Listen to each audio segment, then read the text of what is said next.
Hey everybody, it's Matt. Wanted to give you guys a little intro before the podcast here.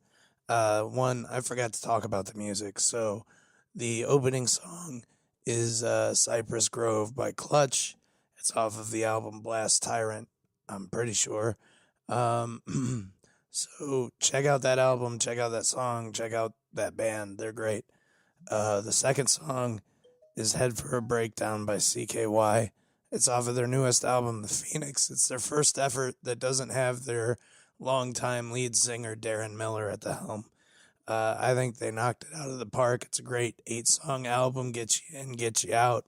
It's good shit, so check that out.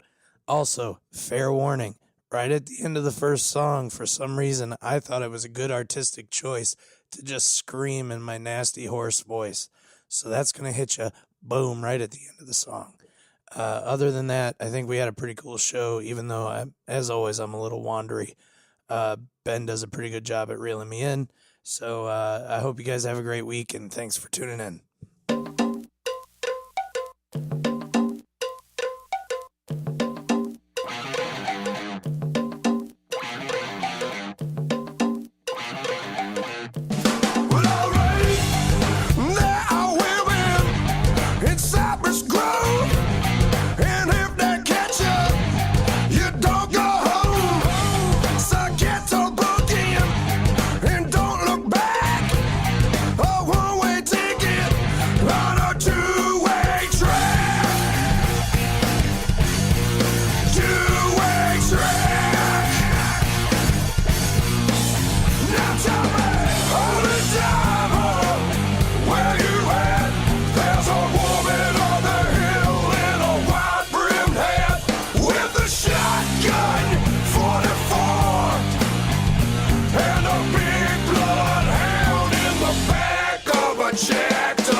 Jacked up Ford. Hello!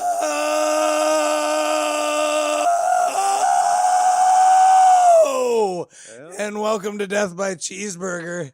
I am your very hoarse host, Matt Jablonski. And joining me today, as always, is your co-host, Benjamin Terhune, stand-up comedian, author extraordinaire. If nobody's listening, they won't be after that introduction. I swear to God. That was so... I might be so bad. I might be projecting a little bit. I haven't had a voice in like 2 weeks and it sucks. Yeah. So let's see. How has the last couple weeks been for you so far? It's been very coffee. Coffee, okay. And I don't mean like John the liquid coffee. beverage. Yeah. I mean like I feel like I'm dying slowly from the inside. Okay. But it seems to be letting up enough that I can communicate without having to scream everything all day long at the top of my lungs. Yeah. So we'll call that a good thing. That's even better. Okay. Yeah, the day after we did that last podcast, I got a touch of the flu myself. And by the flu, I mean like the chills, my extremities didn't feel connected to my body. I sporadically vomited with there was no nausea. It was just kind of, hey, you're going to have a fever and we're just going to throw up whatever you last ate. And it was fucking picturesque death. It was fucking miserable. I was not a fan. Yeah, you just kind of dropped off the face of the earth. Well, I mean, we talked up until Saturday. Right. And we were talking about what we would need in order to rig up the podcast for a live band to play. Right, yeah. And then you just died. Just died. At Died least pretty hard. I was concerned you may have. Yeah. Actually, I wasn't, because I paid attention to our first two podcasts. And it seemed like somewhat of a thing that might happen. Yeah. So I was just like, well, we'll let him have some time on his own and see what happens. I'm one of those people, like, when something bothers me or I get offended, I don't tend to take it out on those closest to me or around me. I choose, like, when to deal with my own, like, stuff introspectively and alone.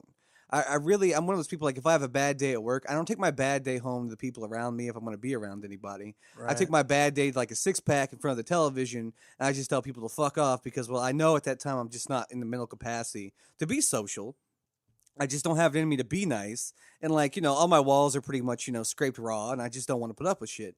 And that was just kind of like, I took about a 3-day bit the last week or so to do that. And it was really weird. It happened over a puppy. That was, a puppy of all things. I'm not a PETA member or anything like that, but I do have a soft spot for dogs. You have a soft spot? I have a soft spot. So what was it that happened that led to this puppy related Oh my meltdown? god. There was so much friction. I'm surprised I'm not still putting out the fire. But no, a friend of mine, he traveled around to Indianapolis, and he had come across it was like a couple of people, and I guess they bred a couple of pit bulls and had a litter of pups with them. And there was a full-blooded pit bull. Full-blooded pit bulls, and so was a puppy, obviously, if we're going to go there. And, and so he drove about 70 miles in the middle of the night to bring a couple dogs home. He kept one for himself, and he gave me the run of the litter. The run of the litter looked about like that little dog from Little Rascals. I think his name's Petey or something like that. Had a spot around his eye. Yeah. White coat, cow spots. I think it is Petey. Yeah.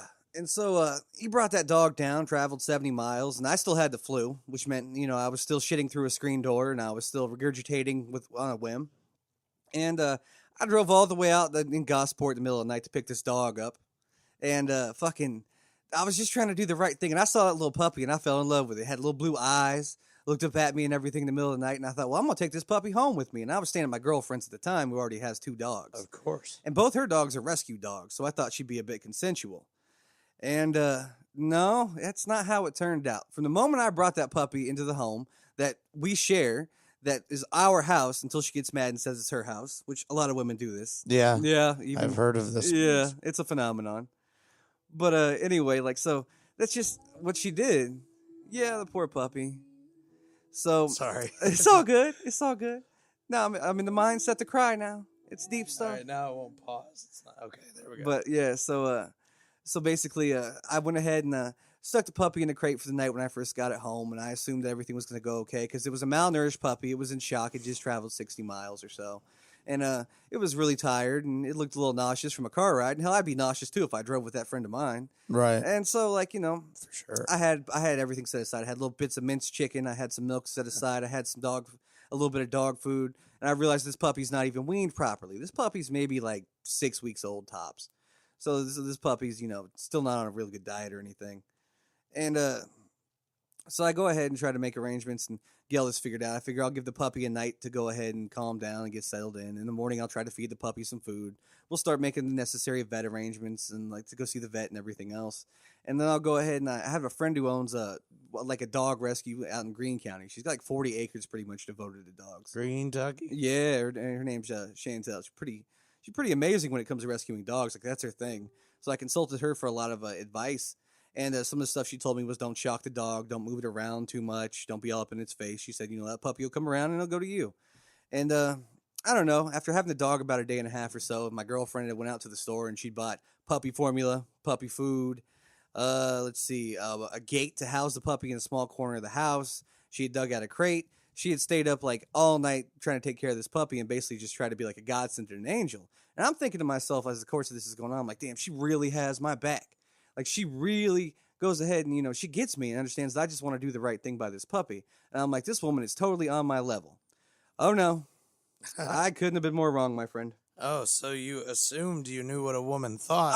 I assumed. I did. And then I was humiliated abruptly because after about the third day into it, I did miss a beat with this puppy. I chased this puppy around the house just in case it was born with worms, as most are, and collected all its stool and urine samples I possibly could, and with antibacterial wipes. Like, I was after this dog like white on rice. It was bad. And I went ahead and I bottle fed this dog. Well, I still had the flu, mind you, like every hour on the hour. Went to work the whole day, and during the course of the 3 days I took care of it, moved like 2,800 pounds of bookshelves with 102 fever. Yeah, I drove like 5 or 6 trips into different towns, sweat my balls off, knew I had to get back home to this dog and stuff like that.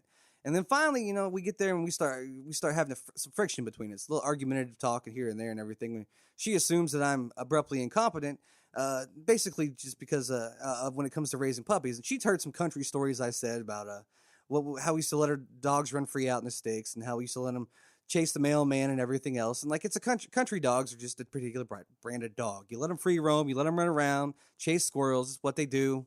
Yeah, do everything, hump your leg, whatever, dogs. And she took from that story the fact that I was going to apply that same logic to a small puppy, and I was just basically going to let the puppy run free, and whatever happened, happened, and it was just going to be like Darwinism for the puppy. Right. And I was just kind of taken aback at the whole thing. About the third day or so, I blew up. And the thing about me is when I hold in some anger, I'm the type of person who can hold in anger for months at a time. And I'll never really look fazed by it. I'll never really look like, I'm having my buttons pushed. And I'll never really look like, I'm about to do something crazy. Until about, so much into the process that I eventually just snap. And social norms and protocol go out the window. I start rearranging furniture, trying to level a building with my fists. As you do. As I do, yeah. And I got to that point with her. And I hadn't been this mad at her in the year and a half we'd been together or something like that. And it was where I just cleaned up the dog's mess, packed all my things from her house and everything. And then I just went ahead and put the dog in my truck. And I was like, you just need to get out of my way. We don't need to speak. And I was like, if we're breaking up, by the way, can you just tell me so I can go ahead and schedule in a day and a half to get my shit out of here so I don't have to deal with you right now? And like, that was it. And then like, I went ahead and on the way home, I started getting sick again because like my emotions were getting to me. I still had the tension of the flu. And I started throwing up and I thought, I am no good to take care of this dog. And I thought, well, my girlfriend's not going to be very good to take care of this dog right now because she's an emotional wreck because I'm sure I was a total terror to be with around the house anyway, regardless of what brought it on. I'm sure I wasn't pleasant to be around. I'm sure I just made things worse in an already worse situation. Right. And then I ended up realizing that dog probably needs more medical care than I can afford for at least a few days. So the proper thing I wanted to do was take it to the animal shelter, and they foster puppies there and have a good program where people take them home and do stuff like that. So I went ahead and went down the animal shelter. When I walked in there, mind you, I had tears in my eyes because this was like a personal failure to me. This is why I pouted for 3 days and didn't talk to nobody, got inappropriately drunk, all kinds of shit. Because, like, I just really didn't want to give up on that dog. Like, here I already resented the dog for causing fights in my relationship. And, like, relationships are one thing. Like, women may come and go, whatever. But a dog, that's a sense of loyalty. Like, a dog ain't going to cheat on you. The dog ain't going to hit you with divorce papers. Like, it's a dog. Yeah. Yeah, so, and I was sitting there and I was bawling my eyes out and telling the girl at the desk, I was like, I have post-traumatic stress disorder, so I'm usually on edge. I said, this has caused a lot of friction in my relationship. And, like, I just totally didn't want, it to cause any more. And I said, this dog deserves a fair start, doesn't deserve being resented. And this dog just really deserves a nice home and to get some food and stuff like that. And the dog hadn't been evaluated. For all I know, it had an obstructed bowel because it was starting to poop funny. Right. And I was just kind of like, I'm telling you the dog might have an obstructed bowel. The dog needs to be medically evaluated. And I was like, I don't have it in me anymore. Like, I'm crying. I'm probably going to go outside and throw up on the way home trying to get this flu. And the lady who took it, she had these big old horse teeth and wore a little bit too much makeup. But she was like, well, I'll personally adopt a dog. And I'm like, yo, push up, bra. If you want to go ahead and adopt a dog, by all means, adopt a dog. Now, I didn't call her push-up bra, but she had one hell of a push-up bra.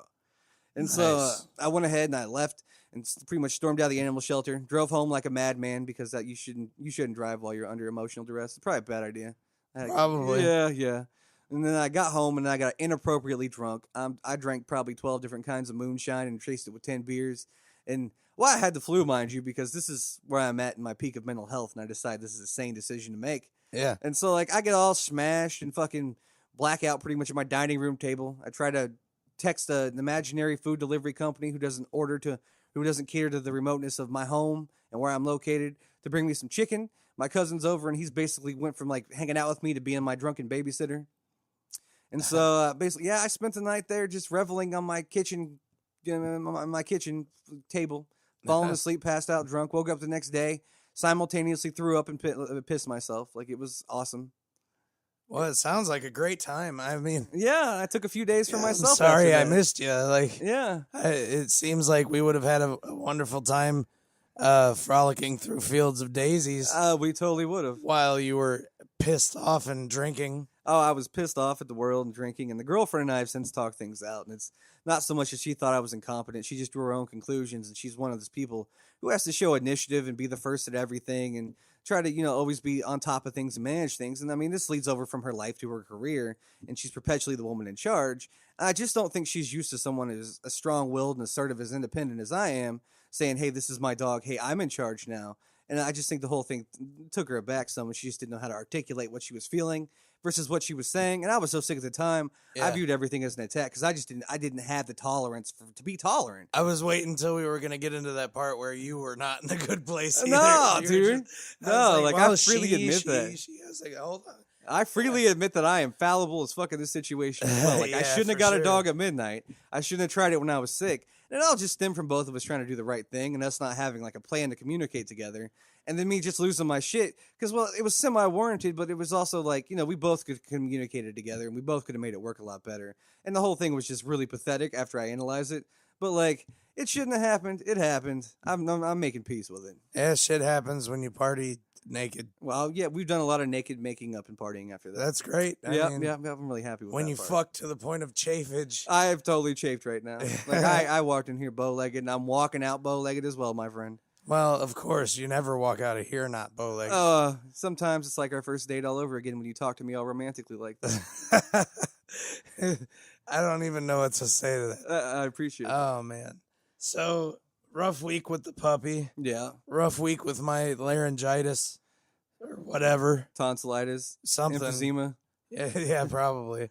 I wouldn't be surprised. Right. So, did you get any writing done this week? Dude, I didn't get much writing. Like, I didn't even, get any parts of my bits done or anything like that. Like, I did some comedic stuff and everything and tried to rehearse some of my routines. And I got a few things down, but, man, I just really couldn't focus because I felt so much like ass. Yeah. Felt like I was dying. Speaking of ass, I realized that I'm going to end up being the shit comedian. The shit comedian? This last week, because I think I sent you a shit addendum. You did send me a shit addendum. And then further from there, I realized I've got like almost 10 minutes of shit bits. Yeah. And I almost want to go do my first open mic night and have it be 5 minutes wall to wall of just shit talk. Shit talk. Like, just, yeah. This is going from a comedy routine to a fetish. I think we're crossing into the danger zone at this point. Well, it's not in particular that I want to do it. Yeah. So much as like, it just happens to have been a part of my life along the way. Okay. And I don't know, shitting yourself is funny to me. Shitting yourself has always been funny. It's not funny in the moment, but as soon as you're cleaned up and then you're looking back on it, shitting yourself is always funny in retrospect. Okay. All right. I'll give you that. Hindsight is 2020. Hindsight is okay. And, wow, we worked that in there, didn't we? Well, you got to work it in there. That was beautiful. You got to at least spit on it Hindsight. Yeah. Okay, I like hindsight. So, I'm trying to. I guess I'm gonna have to boil that down a little bit, but Okay. Yeah, I've been trying to get together the plan for the new studio and stuff. It's gonna be a pretty cool setup. We'll have I'm hoping to do like a multiple camera deal instead of like we've got this one angle and we both are not particularly well flattered with it. I mean, I look kind of I go with like 3 viewers right now. I'm really shocked. Okay. Well, I mean, I look kind of boss. I look like I've worked out some this week, so I'm good with that. But this sweatshirt makes me look pregnant. And I don't know if this podcast is going to give me a complex afterwards where I go to Lamaze and start eating pickles. But well, that is the way I like you, Ben. Is barefoot and pregnant. I appreciate that. And making me sandwiches. You're making you sandwiches. Yeah, God knows I haven't had enough sandwiches. Yeah, there you go. So I got an idea. I'm thinking I'm going to call the Players Pub right now and see when they can go ahead and squeeze in open mics for this week. You're gonna call him while we're on the air, huh? What the fuck? Why not? I fuck him. Fuck him. Should I tag him? I don't know if Should we be should like, tag him or not. Hey, Ben Terhun's calling you right now while we're on Facebook Live. Yeah, 2 people will pay attention to that. That'll go Yeah. really well. Now we're going all fuzzy again. All right, it's the Wi-Fi. Son of a bitch. All right. Hopefully, I'll have a better setup than this soon. So Ben suddenly making a phone call leaves me in an interesting place where I don't know what we were about to transition into at all. I'm calling him right now. Yeah, so I guess he's gonna make me do an open mic. Uh-huh. This is what it looks like is gonna happen here. So he's apparently picked up on my procrastinating bullshit. That's exactly what I picked up on just And, now. I was like, why haven't you done this? Because I'm doing it right now. Mostly because I'll freely admit that I'm a pussy. Yeah, my name is Ben Terhun. You can reach me at 812-369-9268. And I'm trying to get 2 spots for your next open mic on Wednesday. So if you could give me a call back and let me know like how that's arranged or what steps I need to take to make it happen, I'd appreciate it. Thank you, and have a good evening. This motherfucker. Now, not only did I find, am I going to get us some open mic slots, but I'm going to do it with my secretary voice. Oh, yeah? Yeah. You gotta get phone all voice sexy right on him, huh? Yeah, exactly. Hey there, Players Pub. We just want to call and see what it's about. We just want to go on and see the experience. Is the scene happening today? That's what I'm saying. There we go. I don't know, because it's like old jazz musicians that are not jazz It's blues. also a Louisiana themed bar in the middle of Bloomington, Indiana, so it can't possibly be that awesome. Like, what is it, fucking Mardi Gras themed? I'm not worried about like how awesome it is. I'm worried about the crowd not necessarily being into my shit your pants jokes. Well, I mean, I think everybody can relate to shitting your pants, though. So I think, if you're gonna do a bit, that'd probably be the place where I'd do it. I guess 'cause I that's the gotta most figure relatable out how to thing ever. walk them into shit in their pants. You totally have to. You're gonna have to write in like your intros and your like fucking your finishers and your closers, and you're gonna have to like find segues and anecdotal stories or personal the personal ability to relate. It's a thing. Look at you and all those big words. You got to tie it all together. Oh man, we're down to 1 viewer again. I think that's just me. It's okay. Keep in mind it's Friday. It is Friday, but this video feed being all fucked up is distracting the shit out of me. Just roll with it. It's the Wi-Fi from the basement. Yeah. What can you do? I should have hooked up the broadcasters. Too late. So what was some of the other shit we were going to talk about? Because I've completely lost track. Oh, we're totally off the rails. Okay, so we just went ahead and booked your first open mic night. Well, we're sort attempting to of. book it, so that's going to happen. Yeah. That's a thing. All right. We're going to go ahead and get that out of the way and get you up on stage. Oh, shit. Yeah. What about relevant events that happened this week? Like, we can go right to the big dude. one. Let's do it then. So I kind of want to say my piece about gun control. Okay. But the problem is I'm not 100% sure what my piece is. I find myself to be in the middle and I get blasted by both sides. Okay. So ultimately I'm a gun owner. Okay. I believe in the Second Amendment. I enjoy the freedom to own up to an extent pretty much whatever firearm I want. Personally, my favorite things to shoot are rifles. I'm better with them. Okay. I'm more proficient. A lot of people are, as a matter of fact. Handguns make a lot of people nervous. There's a reason I don't carry my handgun. I'm Yeah. not a horrible shot, Okay. but I'm not the kind of shot where I need to be busting out a fucking handgun in the middle of town. Right. And I know that. That's my limitation. Now, it's not normal to carry long rifles around, so I don't. Yeah. Once upon a time, it was. Every yeah. truck had a gun rack. Yeah, well, but I am a fan of the Armalite rifle, Okay. Mach 15, and I say that because it does not stand for assault rifle, as so many people want to believe. Okay. It's the name of the model that they came up with. Like, I literally saw on CNN where they were showing an AR-15 demonstration, and what the guy shot in the video was like a 12-gauge shotgun. This is the gun culture society we live in. Like we go ahead and we revere and we lambast people and their guns and their preferences for guns and ever like shooting guns. But at the same time, we can't tell like a 22 from a 12 gauge. and we can't tell a handgun from a rifle. And we're spoon-fed all this hype and all this media and all this like false identification from, our actual day-to-day, informational sources. CNN, Vice, whatever. I consider myself a novice level gun owner. Okay. I've only had a gun for a couple years. This last year I didn't get out much to practice with it.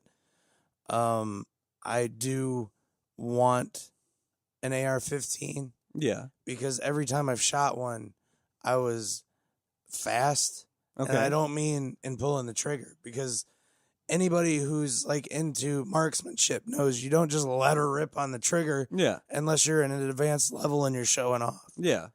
Okay, so I'm able to find my target, get a good shot on it, and execute the shot quickly, cleanly, and efficiently with an AR-15. Okay. So if I was thinking about the fact that if I was hiking deep in a forest in Wisconsin, okay, what weapon would I rather have on me based on my proficiency level? Yeah. So, bears and shit just roam around up there. Okay, local fauna. Yeah, and wolves. Okay. Things that if it was, apex predators, the wrong time of day, you might get fucked up.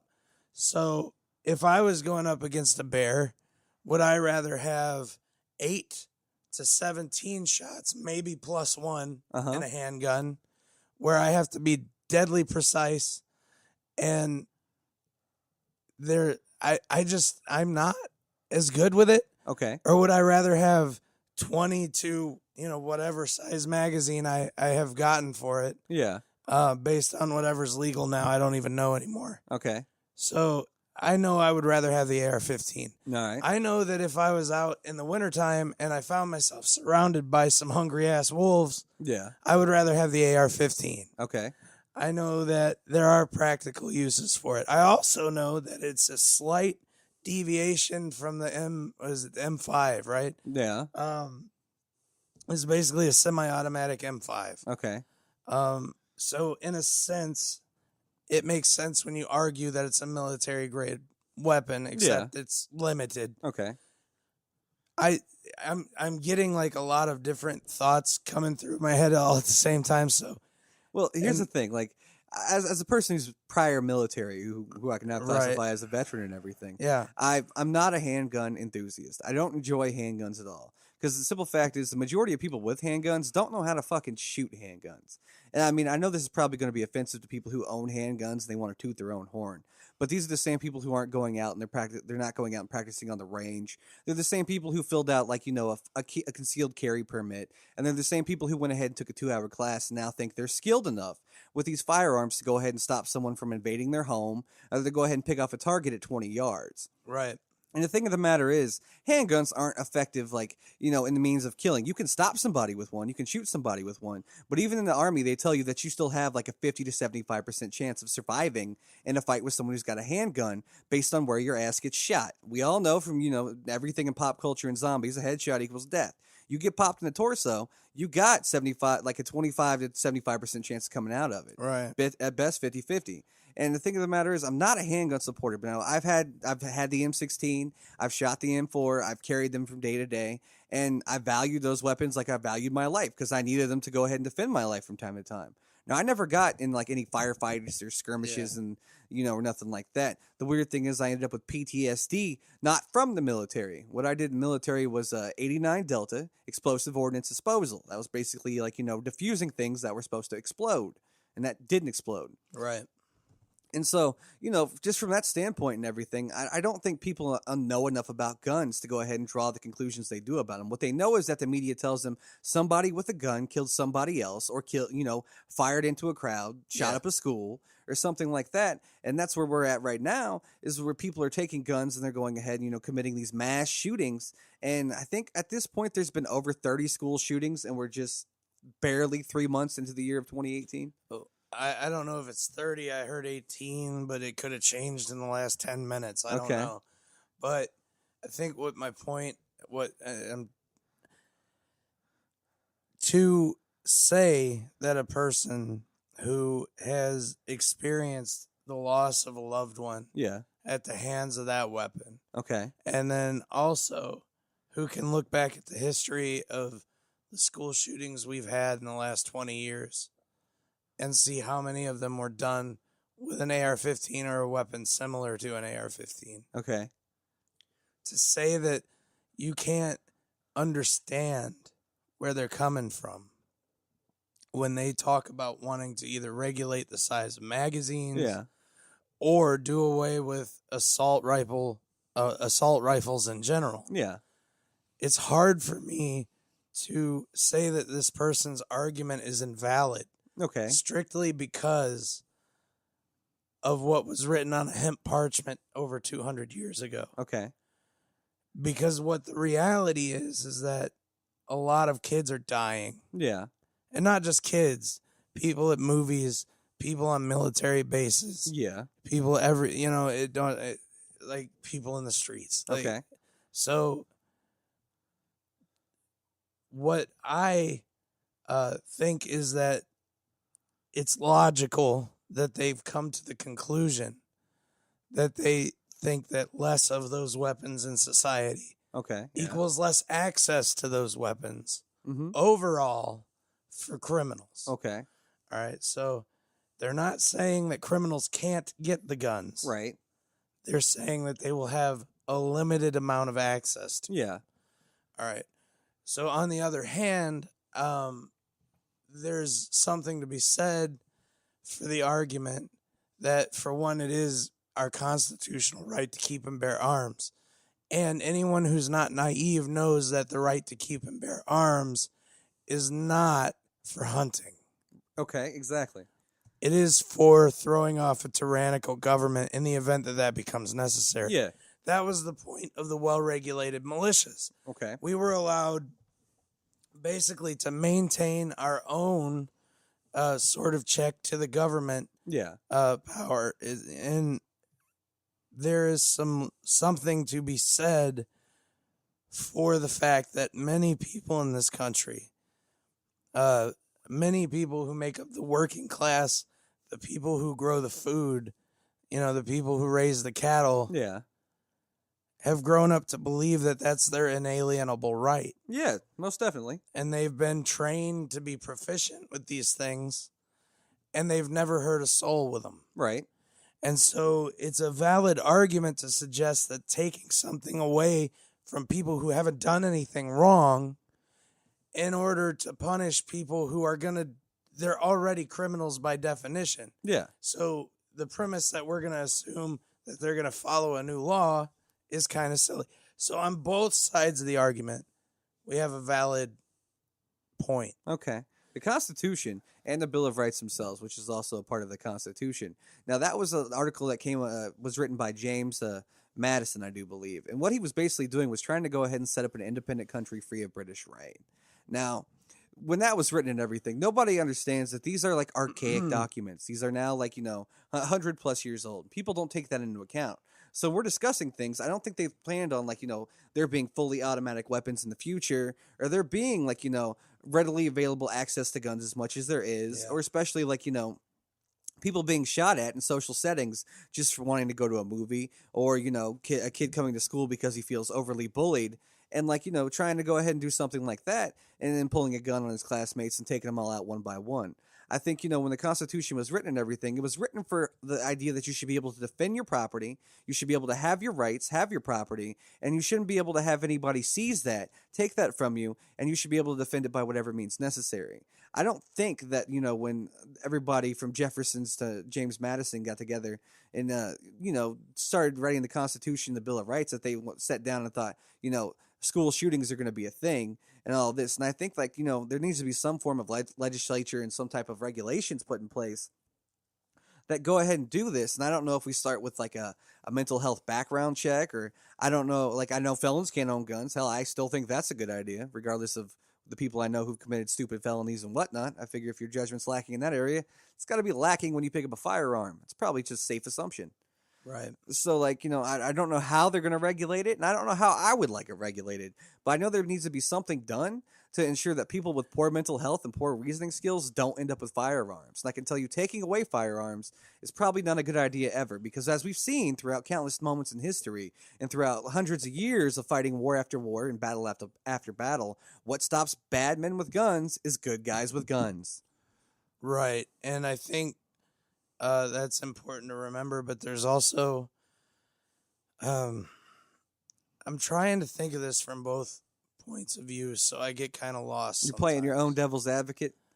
But one thing that I think a lot of people need to remember is if we're going to go around spouting the words of the founding fathers, Yeah. that we can't just cherry pick the ones that suit our cause. Okay. And we need to look at the whole thing in context. People do that from everything from civil rights to religion. So I just want to give a passage from Thomas Jefferson after they came up with the Bill of Rights.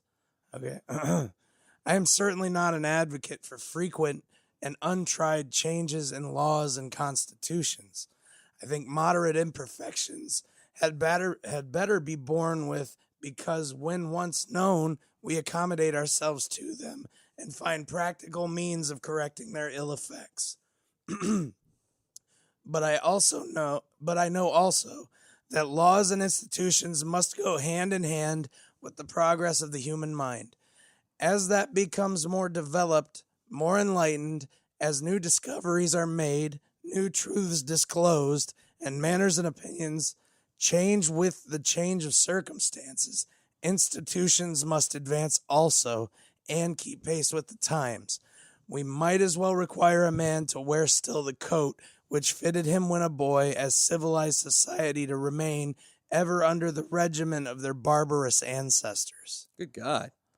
That's very wordy, but basically what that means is times change. Yeah. And people 200 years from now should not necessarily be expected to live under the exact same pretenses that we did now when we wrote if Thomas this. Jefferson knew it back then, how's come the majority of American culture and the people who compose the American population don't understand it now? That's what I'd like to know. And so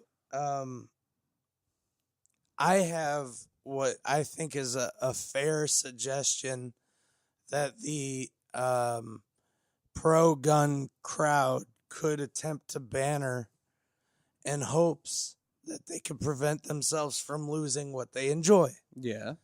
And what I recommend is that we look at what happened to the state of mental health services in our country. Yeah.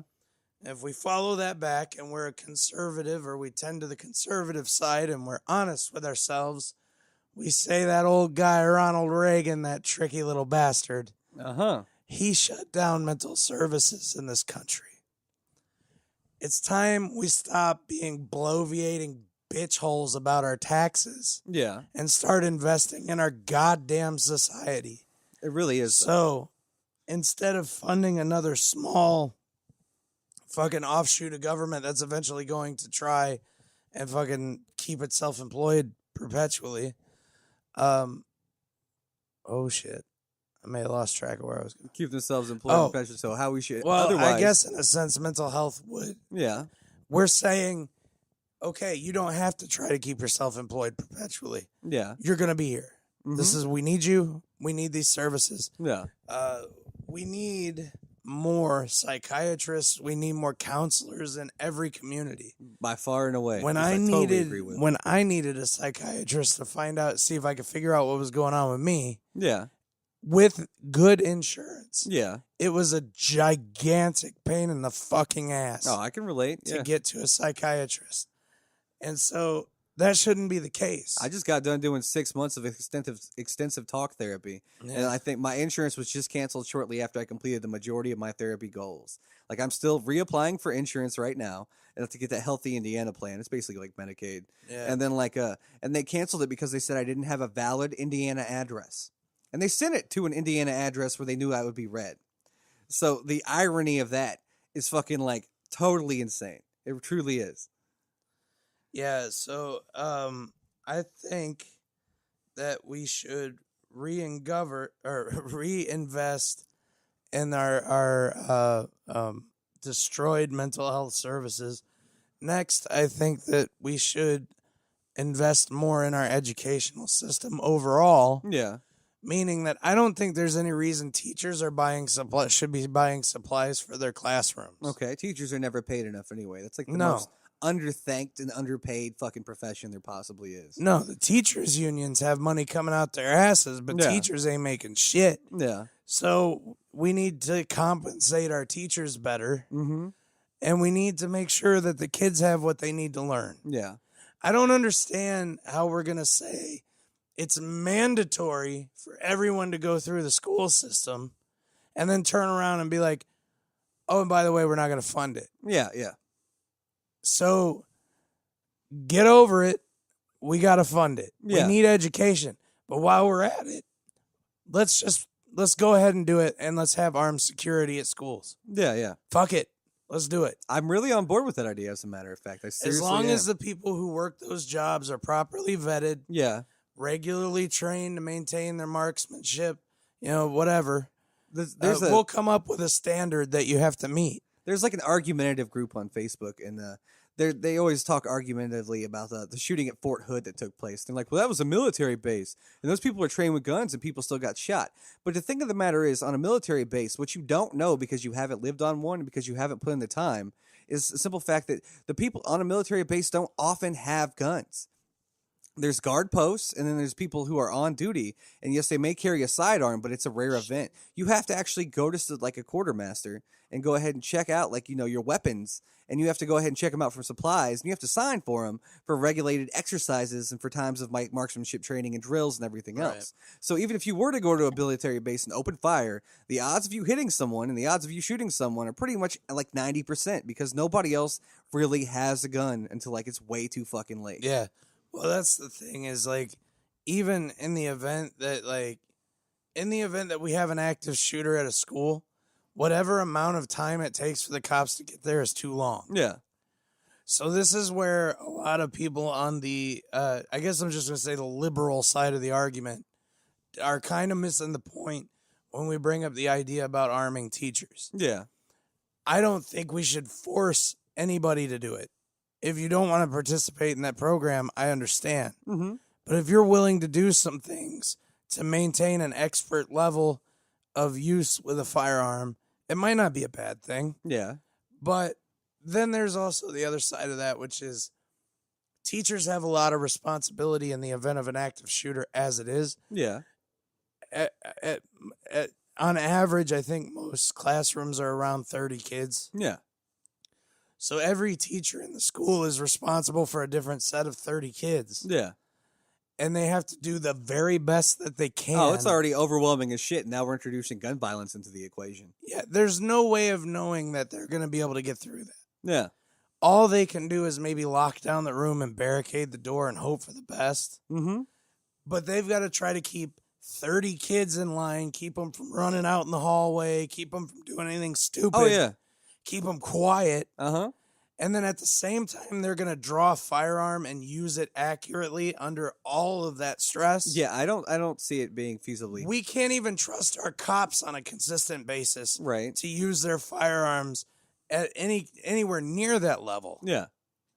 So now we're just going to throw teachers in there too, just liberal arts graduates who are just fucking maybe just slightly recovering hipsters. Like, the only way I see that being a plausible idea is if you were to actually give them gun training courses on the side, or before they even started, like, becoming a teacher and they were putting in, like, their actual hours in training and everything else. Like, you started putting them through, like, a marksmanship program, Right. or some type of, like, military instructional. And even then, like, then all of a sudden the idea of you would take a teacher and they wouldn't be an educator anymore, and they'd be, like, part soldier, like part educator, they'd kind of be like a drill instructor or something to that effect. Like, I just don't see how we could keep our culture intact if we went ahead and supplied teachers with weapons without giving them like all the training we possibly have. We would Because if we're have going to to hand them a have that. firearm, we should probably hand them the training that goes along with handling that firearm in like so- a precise and expert manner. So what are we going to do? Make a class of teachers that are all qualified to be Navy SEALs? a whole bunch of goddamn Chuck Norris teachers, son. Yeah, I what don't know, man. I Like, really don't. We might as well get them into BJJ and like just have all this different like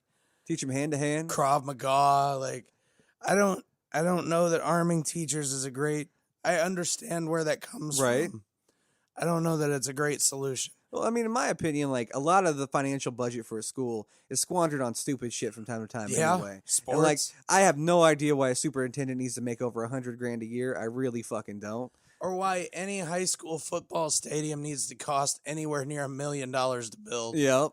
So, I mean, at the same time, you could always hire extra security or like a security force with that money while you're sitting there going ahead doling out all this money so people can watch football. Think about the security you could hire with $250,000. Oh, yeah. I work for a security firm downtown in Bloomington. And, like, dude, we get paid, like, anywhere from $12 to $20 an hour depending on the event. Yeah. And, like, all of us show up and everything, it's like $400. But 4 or 5 of us together is a force that's, like, enough manpower to regulate a room full of 200 or 300 people. We've done it. And we've done it successfully. We've spared a lot of people from catching charges and getting put on academic probation and everything else. So, I mean, I know the difference personally at what a crew of 4 or 5 people who are well-trained can do when it comes to, like, mob mentality and, like, that type of thing.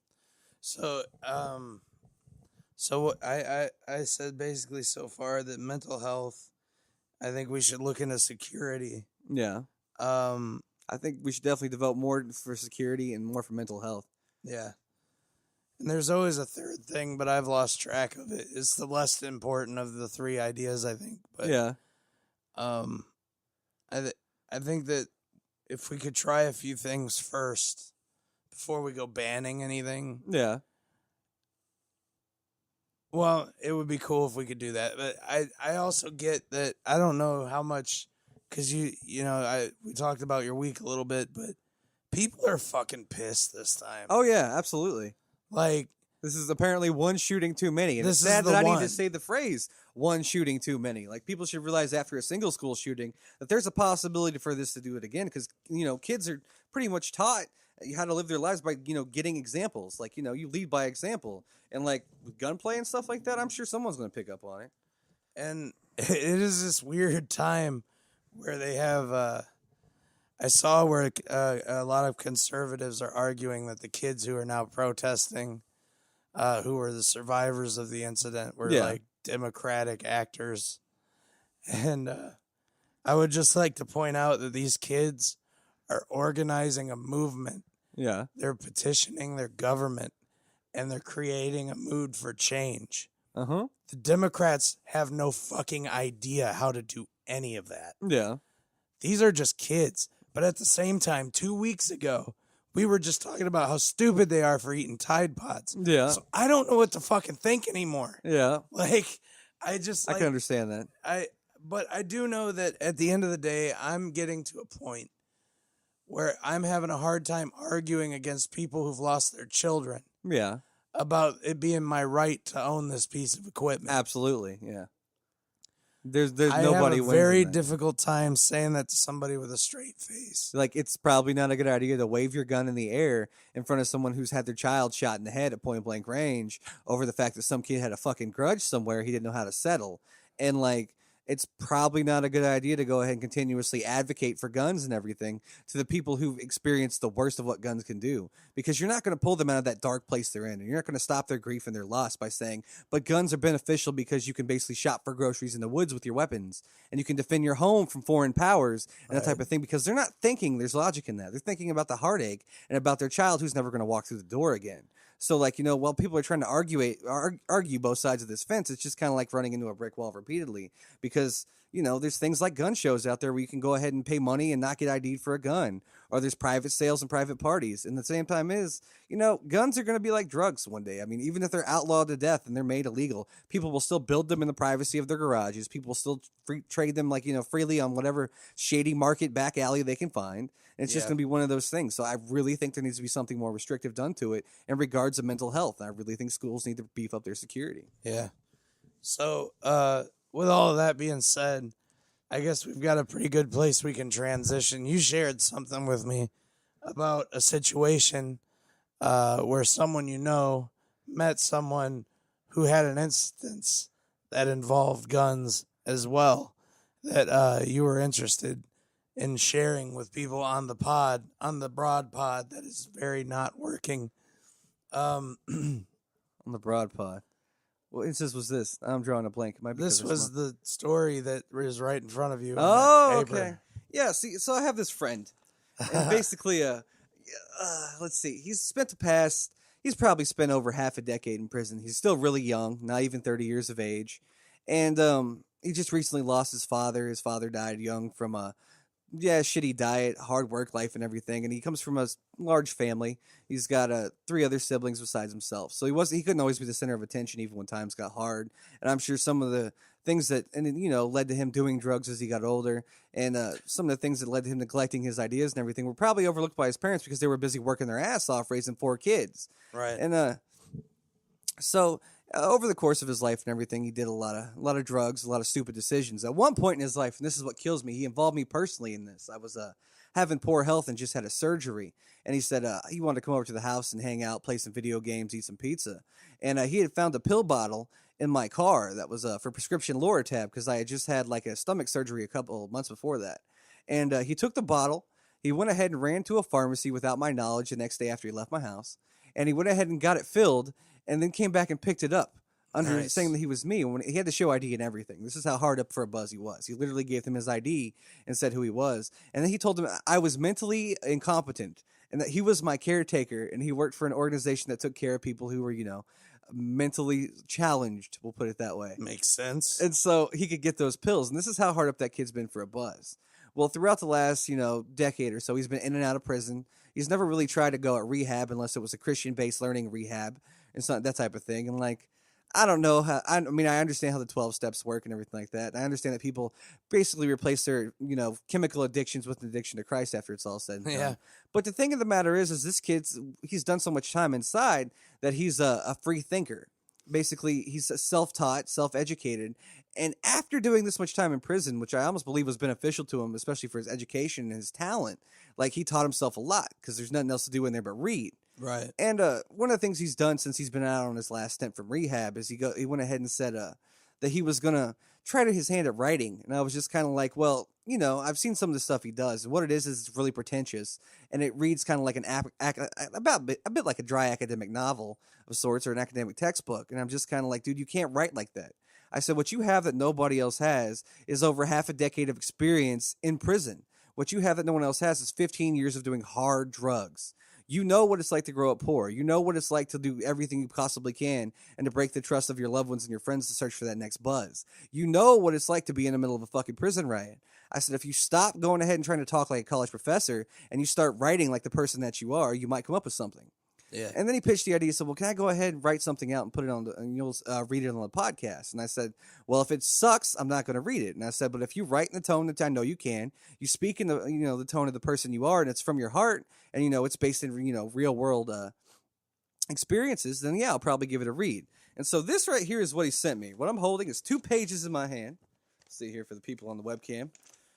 And it's something that he wrote that basically just really went hand to hand with gun violence that we just got done talking about.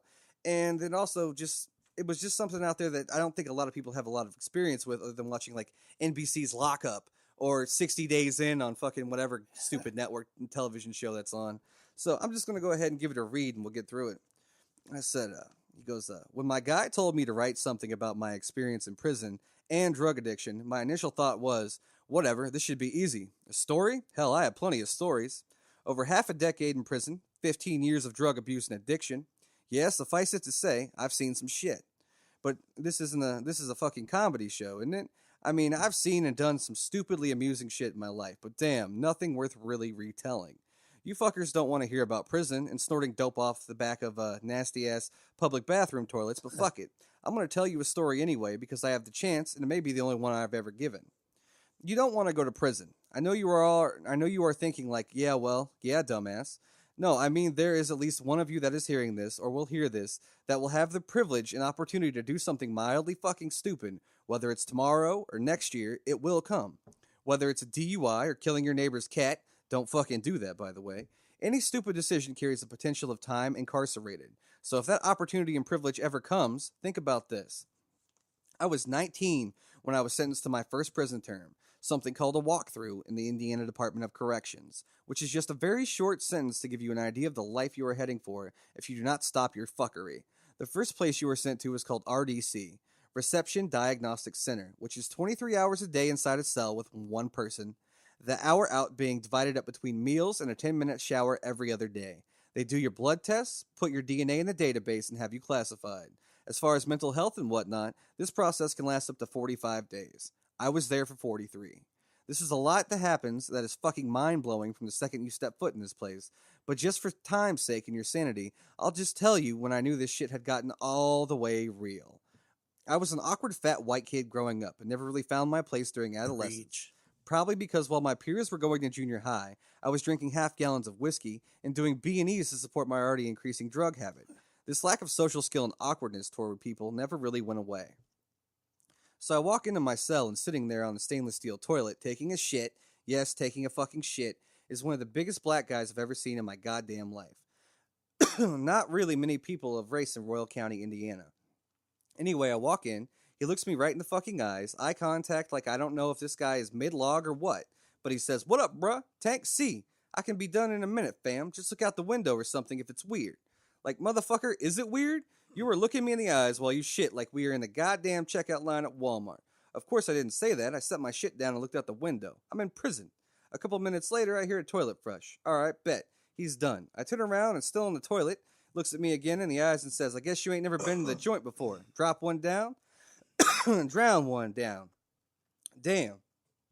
I can't have the house stinking and shit. Makes sense? But damn, I'm thinking to myself, holy shit, literally. So my sentence is 90 more days. I'm in for petty theft by using check deception on a bank. Guess what Tank C is in for? We get to talking and I'm trying to seem like I know what the fuck I'm talking about, but clearly I don't. And he starts telling me his story. Tank is a rapper from Elkhart, Indiana. He had a studio and a beef with some local artists. In particular, a father and son. Not a Backstreet Boys NSYNC beef. I'm talking real guns blazing, kill a motherfucker beef. That's what I'm thinking at the time, at least. Anyway, Tank shot these two guys, a father and son. Killed one and the other was in a coma for a period of time before finally passing. Let me just say again, I'm incarcerated for tricking a bank. 90 days left on my sentence. Tank has 100 fucking years. Guess they couldn't care less who was housed with who. Well, guess what Mitch Daniels fucking I do? I spent the next 40 days in a cell with a straight killer. Wouldn't be the last killer I would meet, but that's a whole other story time, kids. And Tank turned out to be a pretty chill dude anyway. His music was decent. I can't remember much after the initial week or so of terror and wondering if this dude was going to kill me in my sleep. You know how the media portrays these things. Hell, I was even looking for a shank from time to time. I heard Tank rapping these lyrics through the crack in the cell door to the entire pod. "I'm searching for this rainbow, hoping that this rain blows away all this time, this hurt inside my mind." I don't remember many of the lyrics that he used to spit at various times during our days there, but I do remember those because I remember thinking, fuck, dude, 100 years? This dude knows that short of a joke of an appeals process, he's never getting out. Never. He will die inside 4 concrete walls and steel bars, just like the shit yellow ones we are staring at now. And in that moment, rather than anxiety, I felt compassion for a man who had 2 years ago murdered 2 people in cold blood. Again, that's what I thought had happened at least, and in that, I could no longer feel sorry for the circumstances that led me to where I was, blame the system for what I'd done. It drove me to curiosity. Why did this guy kill these 2 men? What would make another human being do that? And at the time, I did not believe I would ever have another chance to be inside the mind of someone who had done such things. I began to talk to him, and while I could not ask him outright, it eventually came out through him letting me read his discovery, which is basically a lawyer's breakdown of the case and his statements and evidence, police reports, and the like. Through what I found out was that he had a studio attached to a house in which his wife and daughters were sleeping, and these 2 men ran in guns blazing and Tank did what any of us would have. Protected those he loved and himself. Dude was not a saint, but did not deserve 100 years. They gave it to him simply because in the heat of the moment, as the dad was running away, Tank shot him in the back, and the prosecutor argued that there was no longer an immediate threat. Blah, blah, blah, like anyone would be in a frame of mind to decide that such an intense setting. I say all that to tell you that up until my first day in prison, I was a judgmental prick. But because a guy looked me right in the eyes while taking a shit, process in me began, one in which I found that no matter what kind of background you come from, no matter what your circumstances are, we are all susceptible. Any fucking thing can happen. 2 people tried to kill this man because he claimed in one of his songs his rap crew was better than their rap group. They came into his domain where his wife and kids were asleep, fired on him, and ended up finding out if there is life after death. I've read the case. That's what happened, and it's a goddamn shame it did. Well, now that you were all as lost as last year's Easter egg, I don't know when I started out that this is the direction this would take, but I'm glad it did. Writing about it, it took me back there, and really humbled the fuck out of me. So thanks for listening, fuckers. Maybe I'll learn how to write comedy one day, but this isn't it. Not today. Just deal with it. That's some heavy shit. Like, for our first ever written in listen submission, that's pretty heavy shit. Yeah, I'm pretty impressed by, not just impressed, but like that's an experience I can't even empathize with. No, not even. It's not even relatable because we're not in prison. Like, we didn't go to prison. Not just am I not in prison, but because I don't really know anybody Yeah. who. I don't know anyone that's killed anybody like that I know of. Yeah. You know what I mean? I've got murderers in my family who I straight know have killed people and are guilty and who are like being tried right now. Oh, Yeah, I have a cousin right now who go got on. 2 years inside and 2 years house arrest for basically trying to murder a guy with a fucking axe handle, and they were fighting over a girl who looked about like a dude. So I was really shocked at that whole ordeal. Nice. Yeah. But no, I'm really impressed because this dude is pretty much self-educated, no college background or nothing like that, and basically taught himself to write this much while he was in a cell with anybody from murderers to would-be check deception and forging and everything else, and just petty thieves and murderers, and this is what he ended up coming out of prison with. So does this author wish to remain nameless? Apparently he calls himself the Gerbil Slayer right now because he's too fucking awkward to think of anything else. And the Gerbil Slayer, as he so aptly named himself, and I don't know where the gerbil thing comes from, God help me, he doesn't have anything to write on besides his phone. So he literally typed 2 pages and on his small ass cell phone in hopes that I would read them on this podcast and at least get like something out there that, you know, indicates that he can write, because I guess he's been growing complacent here the gerbil what? The Gerbil Slayer. The Gerbil Slayer. Yeah. Thank you, the Gerbil Slayer. Yeah, for sharing your experience with us. He's been growing complacent here lately and doesn't want to go back to doing drugs out of boredom. So I guess he's going to take up writing now. And I, for one, am totally happy that the Gerbil Slayer even attempted to write, because it's pretty damn good as far as I'm concerned. And you're correct in suggesting that that's not comedy. However, that's a fucking crazy ass story, and there's a shitload of comedy inside of it. There totally is. If you mind that out. However, I would suggest that you look at the Gerbil Slayer. Look at a show called This Is Not Happening. Yeah. It's on YouTube. The best clips, I believe, are hosted by Ari Shafir. Not that I don't really know the new guy. I've seen snippets of it on YouTube. But I would suggest you check that out, because, man, that I wish you had some kind of name behind you, because that story would fit in there really well. Yeah, there's a YouTube special I follow. It's a series of videos around people who are freshly out of prison and what they did to land themselves in there. It covers everything from how prison etiquette to like just how to make meals in prison, and basically like anything from how to make cake in prison to like what to do if you're fat in prison and you can't fight. Like, he covers everything, and the guy's name is Big Herc, and the actual episode series is called Fresh Out: Life After the Penitentiary, and that's on YouTube. And I'd ask anybody to go ahead and give that a plug. Big Herc? I don't know you. I don't want no trouble. I don't want no trouble. He's big, dude. Big old black dude. You know what we never mentioned since we started this podcast and we totally forgot about? Fucking t-shirts. Fucking t-shirts. Fucking t-shirts. So, to the nobody that's watching our live feed, It's because it's scrambled. The like Wi-Fi sucks. There's I know. Like, not enough. Yeah, hopefully we'll fix that. Yeah. On a later date. However, we did get t-shirts, and my mom got a t-shirt, and apparently my sister ordered one. You know, it's kind of hilarious and awesome. It's hanging up behind me, and I'm very happy with it. Thanks, t-shirt guy, for hooking that up. T-shirt guys, once again, Jesse Anderson from Ruthless Inc. We love you, Jesse. Jesse Anderson, I would like to propose that you can make whatever small pittance of money off of this shirt with our name on it as you would like. He's going to need it, too, because they just sold his house out from under him like not more than 48 hours ago. Well, all right, if you needed a reason to go out and buy a Death by Cheeseburger shirt, yep, T-shirt guy needs our help. So to all 101 of you that we got a hold of last time, I almost said last week, but it was 2 weeks ago. Yep. Thank you for that. But also, go buy a t-shirt. It helps out t-shirt guy. he needs to get his shit together and get a place to live. T-shirt guy was robbed hard. A couple days ago, T-shirt guy came home and found out they sold his house. And he's got everything from a few dogs to a fucking pet turkey he keeps. It looks massive. Turkey looks like a dog as well, pretty much. So T-shirt guy needs some land and a home so we can still get our T-shirts. T-shirt guy, if I can help you make $20, I hope that'll probably be about all we're good for. Yeah.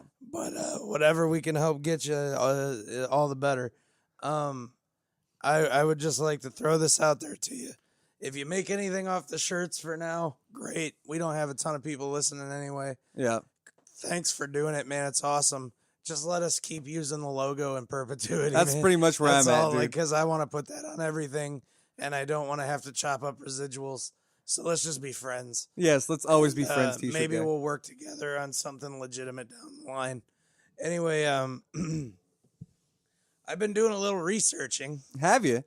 And I've come across some unique facts. Well, we were just talking about the Constitution earlier, and I got a little heavy, so I think we need to lighten the mood a little bit for our, 2 listeners out there.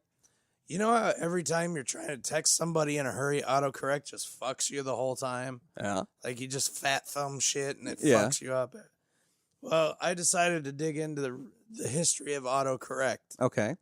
It's a little bit more nefarious than you might expect. According to my sources, autocorrect was invented as a compromise with certain members of the modern Nazi Party, now colloquially referred to as grammar Nazis, who had eyes on forming a division known as the SS, or spelling servants. This neo-fascist police force would have been tasked with hunting down those who don't read what they write before they press send and executing them. Oh, wow. At the time, the compromise was considered best for humanity, but results and reviews have been mixed, leaving many of those with a basic education to wonder if this was the correct decision. Okay. That's pretty good. I had a hard time getting through that, but I thought that was an interesting look at autocorrect that you don't often know about, that the Nazis were actually still involved all the way up to our cell phone. Oh. To our cell phones being created. It really makes me worry that the plot of Captain America, the Winter Soldier, is going to come true. It very well possibly could now.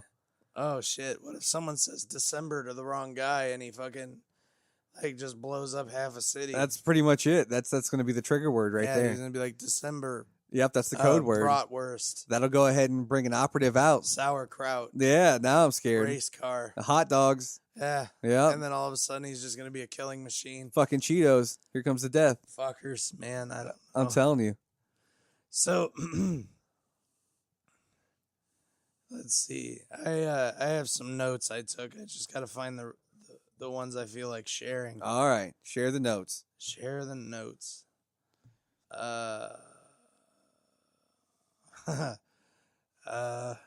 Here's a good one about President Lincoln that you may not have known. Okay. During his college years, Abraham Lincoln was a world-class badminton player. However, due to his left-handed technique, tournament officials insisted he wear a dunce cap while competing. Oh. After his refusal to comply, he gave up his championship aspirations in favor of political work. Uh-huh. So being president and freeing the slaves was actually old Abe's second choice. Ah, I see. He was really into the badminton. You know, ironically enough, at the end of the time of slavery and everything, well, he went ahead and pushed for abolitionists and everything like that, and for slavery to be abolished. He didn't want the slaves to actually stay here in America. He wanted to have them all shipped off to Liberia. Huh. I missed that part. Yeah, a lot of people did. Oh, they didn't have it in that Daniel Day-Lewis movie. No, they definitely didn't. And they did a pretty good job at making him look like a shithead sometimes. I know, right? They really didn't get I like the away. Abraham Lincoln Vampire Slayer. That was pretty badass, too.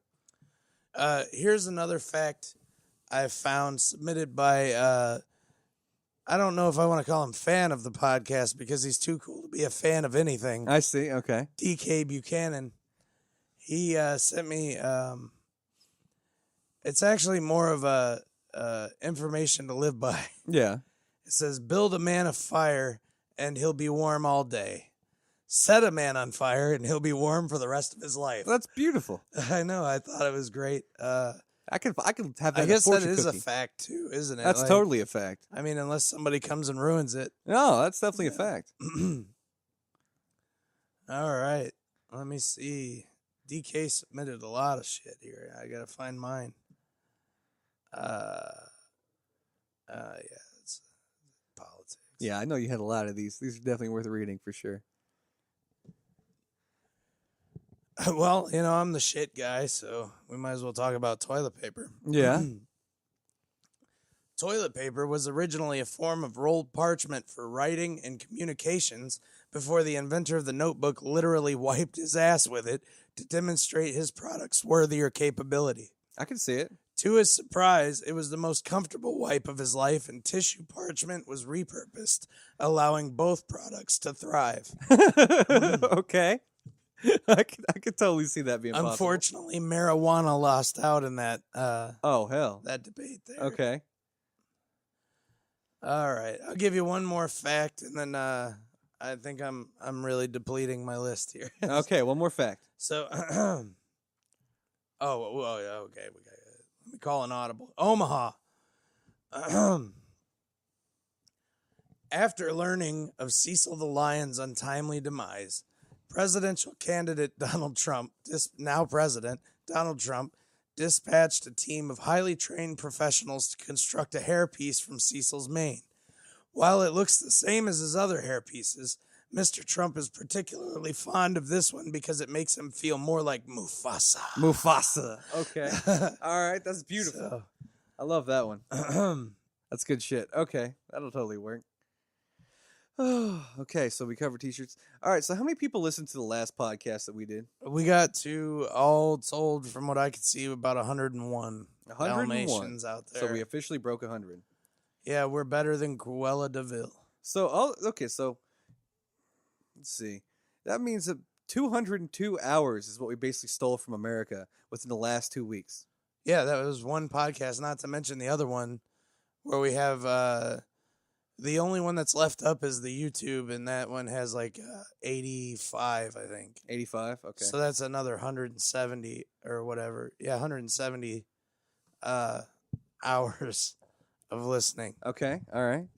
Well, I guess I'll probably try to incorporate on the website some type of like life meter where we can go ahead and gauge every week when we put up a podcast just how many hours of life we're stealing from like America and our listeners because they've chosen to listen to us. Because I don't know, I think it'd be pretty funny. I think this is how we're going to become immortal. You think so? I think every hour that somebody listens adds a minute to our lives. Okay. I don't know if that's split two ways, if it's like 30 seconds each, Uh-huh. or if it's like a minute each. I'm not sure, but basically, we need you to listen to the podcast so that we can live forever. So that we can live forever. This is how we'll be immortalized. That's the plan. They'll read about us in history books. The I two think fat so. guys with microphones. Yeah, exactly. Okay, I'm That down. probably should have been the name of the show. Two fat guys with microphones. Like, It's too late to change the T-shirt I now, mean, pal. yeah, we've People already done got ordered it. We them. might have to do a second podcast every week. Just I know, right? and this is really the same podcast, but we wanted this name too. Yeah, And we're fat guys, so yeah, of course we want to have our cake and eat it too. absolutely. Like, so the solution to having your cake and eating it too is to just have an inordinate amount of cake. Okay. And I think that's going to be the plan. So did we get any new likes on the YouTube or on the Facebook or anything like that this week? We've gotten a few new likes on the Facebook page, and thank you, sexy bitches, for that. I appreciate it very much. We got a as matter of fact. couple. We're up to like 11 or 13 likes on YouTube. You mean subscribers? So yes, that's the same thing. The live video has been interrupted. Anyway, Yeah, the Wi-Fi went down in live video. We'll have to like figure out a way to process that out and get better reception next time. yeah, motherfuck. Anyway, so what we need is for all of the people who listen to us on YouTube, if you would please be so kind as to log into your Google account and click on the subscribe button. That would be wonderful. And the reason that we're asking that you do that is, for one, it'll put our new episodes right into your subscription feed. You can even, I think, set it up to give you email alerts. I mean, I think we're can't miss programming, but I'm biased. Yeah, totally. Anyway, if we can get to 100 subscribers on YouTube, they let us create a custom URL. Okay, custom So URL. that will make it so it'll be youtube.com/channel/Death by Cheeseburger It's real simple. instead of youtube.com/channel/ a bunch of fucking gibberish. All right, bunch which of is fucking what it gibberish. is right now. All right. So your basic mission as you the listener is to go ahead and hammer down on that like and subscribe buttons and go ahead and keep us afloat. And by doing that, you're going to make sure that our URLs aren't full of a bunch of gibberish. So you can actually type it in one day and go to a simple website and go ahead and further enhance your listening experience and make it a lot easier on yourselves. So, if you would be so kind as to help us grow our pod, we'll eventually improve on the broad part of the pod. Yeah, there we go. It would be very nice of you, and I would, think kindly of you when I touch myself at night. I already do. Oh, but he already does. He's very forward. There we go. I usually wait till like the 3rd subscription. Okay. I I don't blame you. don't know what the fuck I'm It's good to have foreplay. So share it with your friends. Subscribe to it on YouTube. Like the Facebook page. You can follow us on Twitter if you want. I think it's Cheeseburger Death Pod. Do or we something even use the Twitter? a little bit. We'll learn how to tweet if you decide to follow. I mean, us. I know guess how I'll to throw it out tweet. there. But the I don't even know how. I don't know how to get people to follow a Twitter account. Is what I don't know I how don't to do. have not shy of a picture of tits. I couldn't possibly tell you. Wow, you may have just figured it out. I might have already had a good marketing strategy Yeah, to it. I'm just gonna start putting up titties. I mean, it's probably a marketable idea. I bet that we would get a pretty good demographic for our podcast if I just posted titties. I'm thinking the next podcast or so, we'll go ahead and say we're going to have a drawing of some sort of prize or something like that. A I've got a lot drawing of for electronics titties? in stock. Huh? A drawing for titties? No titties. We can't. Prostitution's illegal. We can't go ahead and promote that via the radio. That's not a good idea. But I do have a I'm lot of gonna try to- electronics in stock. I'm gonna try to get a hold of legal and figure out how we can have a drawing for titties. Yeah, our legal department essentially is Google, so I'm sure that's going to turn out real well. I'll use LegalZoom. That'll work. Maybe they'll sponsor the podcast. Yeah, absolutely. So Yeah, I'm thinking maybe we'll go ahead and have a drawing in the near future too, where I give out some type of iPhone, iPad, or maybe even like a nice USB microphone, so someone else can out there. God can damn, I broadcast hope their I thoughts. win. Yeah, see, there you go. Anyway, I'm running out of voice. I know you are. This is why I'm trying to go And ahead and discuss our we've later both- projects. You sound like Froggy here. I had a rough week. So I think that we might try to get an exit rope out of here. So do you have anything going on? Let's see. We're both going to try to do stand up this week at the Players Pub. I'm going to keep calling until that Or happens. maybe next week. Yeah, you think. And then, so we'll go ahead and pop your cherry there in that aspect. Ooh. Yeah, there we go. And yeah, I definitely want to put a contest out there. Disclose what we're going to go ahead and give out or something like that for like a giveaway or a prize giveaway for liking and subscribing and commenting. We'll get back to you on that one. Yeah, for the next podcast. So at least people have something to look forward to. But other than that, dude, no, I'm just busy trying to go ahead and feel better and feel healthy and just getting over the emotional and physically ill roller coaster I've had this week, man. We should be in at least half-ass setup in the new studio in about 2 weeks. We might try to go ahead and get another pod out this week. I don't know. Depends on what we're both up to later this weekend. Okay. And, how much voice I have left.